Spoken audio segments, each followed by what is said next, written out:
Boards for the latest Bond flick, the latest high-stakes gamble, or the latest frock. There it is, an astonishingly unlikely showstopper. And why this, they say, had to happen. With more than $150,000 of community funds, a barrage of publicity, to a free show, even free parking, at one of Toronto's most prestigious downtown venues. In just under 3 weeks, more than 2,000 people did sign up for a spot. A full house, and nearly 2,000 more called.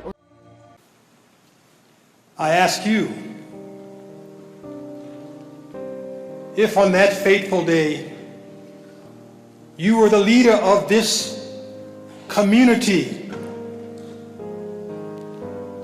entering the holy precincts of Mecca, 13 long years, you suffered persecution at their hands directly.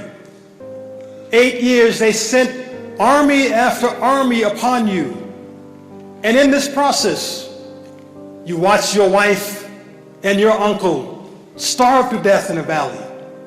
You watched your friends and your families dragged through the streets, speared, slaughtered and butchered like animals. You witnessed on the battlefield such inhumanity.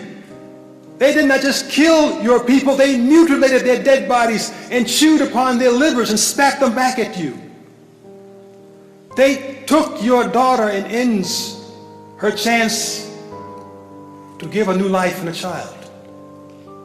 All of these things they have done to you, and you're standing at their doorsteps and they're wondering, as was said, what would you do? What did Muhammad do?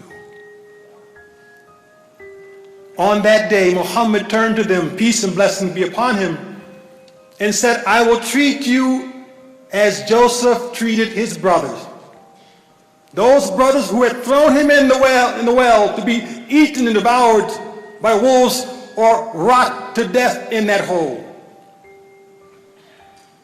Until years later he returned sitting on that throne, and they came to him begging for grains, and he said, I am Joseph, but on this day I pardon all of you for all of your crimes against me.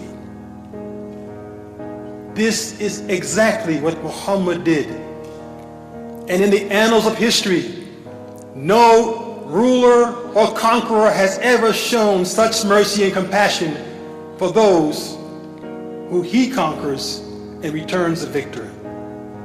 This is the beauty of Muhammad. Peace and blessings be upon him. This is what is obscured from the sight of the world when they see the battles, but don't see the victories of his moral and spiritual character, which always won the day. One revenge on that day he allowed. One revenge. That was for Bilal, the slave who had been tortured and dragged to the streets of Mecca for years. And all he responded in all those years was shouting out God's name, Ahad. If you recall, Ahad, God is one. And since he knew the pride of the Arabs would be shaken by what he was about to do, he felt this is the best revenge for Bilal and a signal to the Meccans of a new era, a new day. He said, Bilal, climb upon God's house now and call out the words of the adhan, the words to call people, La ilaha illallah Muhammad Rasulullah. There's none worthy of worship but God, and Muhammad is his messenger. Shout those words out from the top of God's house and let the Meccans know this is the victory of Islam, not by swords, not by bullets, not by guns, but by spirit and the power of our morality and our spirituality. Bilal gave that call.